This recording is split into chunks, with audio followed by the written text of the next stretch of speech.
Buenas noches para todos, ¿cómo están? Hoy quiero compartirles un poco más de pronto de información con respecto a algunos cómics y alguna que otra figura que he podido conseguir para la colección. Hoy se estrenó, bueno, hoy no, esta semana se estrenó la tercera parte de la película animada Crisis en las Tierras Infinitas, que fue una crisis. Bueno, crisis es una palabra que se utiliza mucho en DC Comics para narrar los eventos catastróficos a nivel multiversal o a nivel de todos los personajes que hacen parte de DC Comics. Y básicamente es un intento que tiene la compañía, la editorial DC Comics, para resolver ciertos problemas de continuidad, darle un nuevo aire a los personajes, volverlos a crear, darles un nuevo origen, crearlos de una manera de pronto más acorde a los nuevos tiempos. Es un movimiento pues bastante regular. Hay muchas crisis dentro del universo DC. Hay una que es crisis de identidad, hay otra, bueno, hay diferentes crisis, crisis final. Crisis en las Tierras Infinitas fue una serie que salió en 1986, al ver que DC Comics tiene una gran cantidad de historias, de personajes, personajes que desde 1939 con la aparición de Superman, bueno, 1938 con la aparición de Superman, 1939 con la aparición de Batman, pues básicamente no han tenido mayores cambios. Entonces, desde el punto de vista eh, del universo, el tema del multiverso, diferentes tierras, tierras paralelas para lograr eh, en donde en cada tierra hay una realidad distinta. Entonces en una tierra hay un Superman que es el primero que salió, hay otro que es el Superman de ese momento que eran los ochentas, había un Superman, había un Superboy que era un personaje que vivía en la tierra de los humanos, de los lectores básicamente, siendo uno de los personajes más poderosos de esa crisis, que después resultó siendo un villano.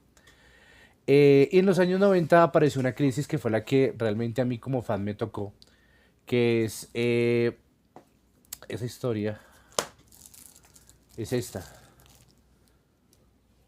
Hora cero, crisis en el tiempo. ¿Sí?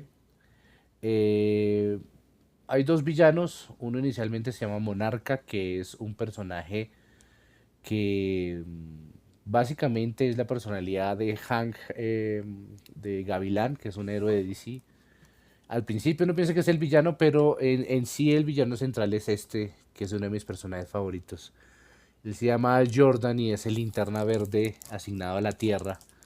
El primer linterna verde asignado a la Tierra, bueno, no el primer asignado, el primer linterna verde de la historia, Alan Scott, eh, encontró la lámpara en un accidente de trenes. No había mucha información sobre su pasado, no se sabía exactamente quién era. Tenía una debilidad con la madera. Después, digamos que la historia dice que ese personaje adquirió sus poderes de otra fuente. No está muy ligado a la corporación de linternas verdes. Los linternas verdes son los policías del espacio. Son una organización universal en donde se escogen diferentes seres de diferentes mundos. A cada uno se le asigna un anillo. Y ese anillo tiene la capacidad de crear lo que cualquier persona con su fuerza de voluntad, para el caso de los linternas verdes y para los eh, seres a su alrededor, como fuerza vital, crean cualquier tipo de objeto. Entonces todo lo que su mente imagine lo visualizan y lo hacen realidad a través del poder del anillo. Ese es básicamente el poder de linterna verde. Puede protegerse con esa aura, se puede proteger con ese poder, tiene la capacidad de generar cualquier tipo de campo de energía, campo de fuerza. Fue el linterna verde que yo conocí. Eh, digamos que conocí a Alan Scott, pero en los ochentas y noventas el linterna verde para todos pues era Al Jordan, un piloto de profesión que encuentra a un miembro de los linternas verdes herido después de una batalla, a Sur. Eh, Esta persona, este ser muere y le entrega el anillo Al Jordan. Este Al Jordan pues tenía una particularidad y era que no tenía la capacidad de enfrentar cosas de color amarillo. Después con el tiempo se le da una explicación, esta debilidad desaparece, pero básicamente el poder amarillo lo que hacía era debilitar las estructuras y las creaciones de Al Jordan y básicamente es el color del miedo. Luego existen otros linternas de otros colores creando un espectro de luz y está pues el color amarillo. El color amarillo es el del miedo, está regido por Sinestro que fue un linterna verde antes de pasarse por decirlo de alguna manera al lado oscuro. Este cómic pues es bastante especial para mí. Duré mucho tiempo intentando conseguirlo. Afortunadamente lo conseguí hace un par de años. Cuando salió no lo pude conseguir, lo leí por un familiar que lo tenía. Es esta versión, es muy bonita. Pues trato de tenerla como en las mejores condiciones. Aquí aparece Monarca, que es como el primer villano. Este es un viajero del tiempo, Wave Rider, o Rider, como lo llaman en Estados Unidos, Monarca. Digamos que básicamente en el universo DC, personajes del pasado y del futuro empiezan a aparecer en diferentes ciudades. El tiempo empieza a colapsarse. Flash siempre ha sido un personaje importantísimo en todo lo que tiene que ver con el tiempo.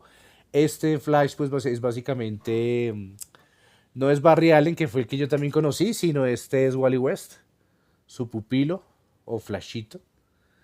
Y pues tiene una particularidad y es ver a tantos personajes unidos en contra de detener a este personaje y esta crisis del tiempo.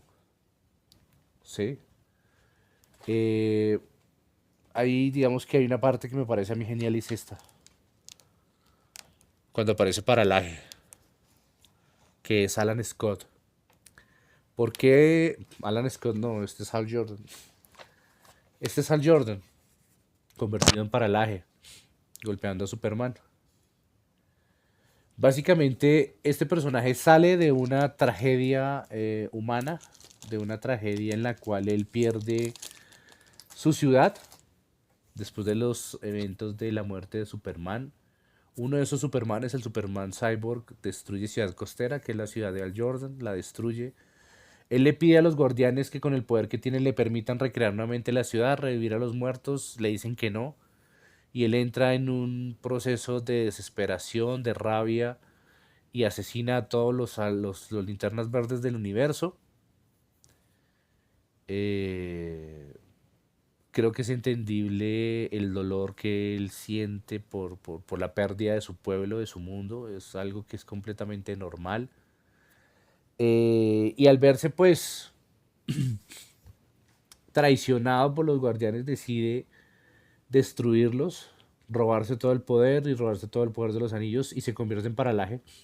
Y se da cuenta que no es solamente reconstruir Ciudad Costera, sino que él debe reiniciar el tiempo para que el tiempo corrija todos los errores y todas las tragedias y todas las situaciones que no deberían haber existido. Este cómic viene acompañado de diferentes tomos. Yo sé que existen más, yo únicamente tengo los de Beat. Por ejemplo, de Batman existen estos dos. Sí, tiene una portada bastante especial. En este, por ejemplo, se ve, no está muerto Bruce Wayne, sino Batman. Y pues empiezan a haber varios eventos, situaciones relacionadas a Batman. Está este otro, que es como la conclusión de estas historias, ¿vale? Me parece chévere compartirlo. La verdad, hacía mucho tiempo no tenía la oportunidad de verlos nuevamente.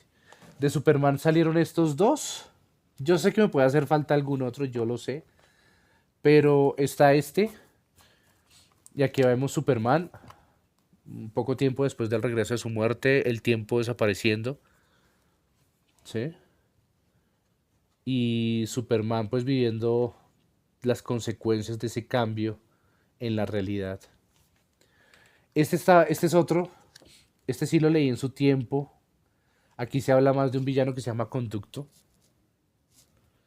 que es importante para una saga que se llama La muerte de Clark Kent. Después les hablo de ese personaje. Esta portada siempre me gustó muchísimo. Eh, es un cómic bastante bonito, bastante especial. Y hay otro adicional que es este de Hora Cero. Creo que me hace falta uno y no sé cuál es. Pero esos eran los tomos recopilatorios. Lógicamente en Estados Unidos se hacían en diferentes formatos, en diferentes revistas, digamos, en revistas sencillas. Algunas veces se hacían recopilatorios. Y en América Latina salieron fue estos producidos por Vid en México, que pues traían casi que toda la información, casi como un recopilatorio de esos cómics que salieron en ese momento.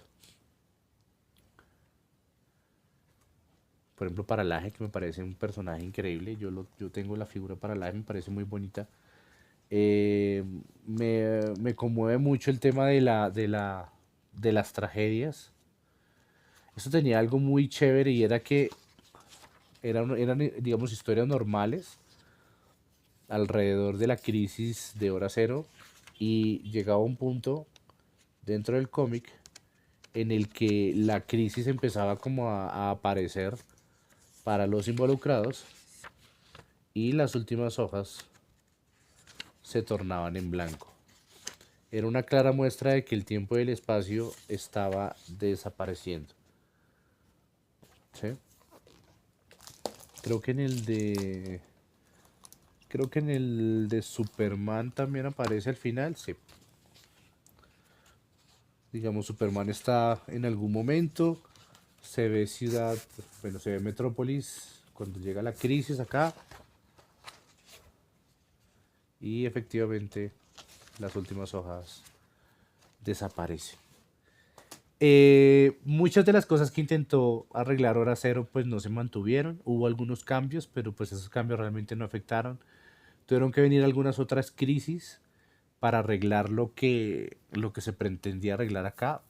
Pero es un buen recuerdo de mi niñez, de ir a la droguería y comprar este tipo de cómics. Fue algo muy, muy especial, fue algo muy bonito y algo que valoro mucho. Y me hace recordar mucho esa época. Esas historias realmente me impactaron mucho. No existía tanto el internet, sino que uno leía el cómic y uno se sorprendía hoja tras hoja y valía muchísimo la pena hacer ese recorrido. En el siguiente video les voy a explicar, o bueno, voy a hablar más bien sobre uno de los personajes que salieron de esa crisis y como el reemplazo de Al Jordan, que es una de las figuras que acabo de conseguir. ¿Listos? Gracias por escucharme y gracias por ver.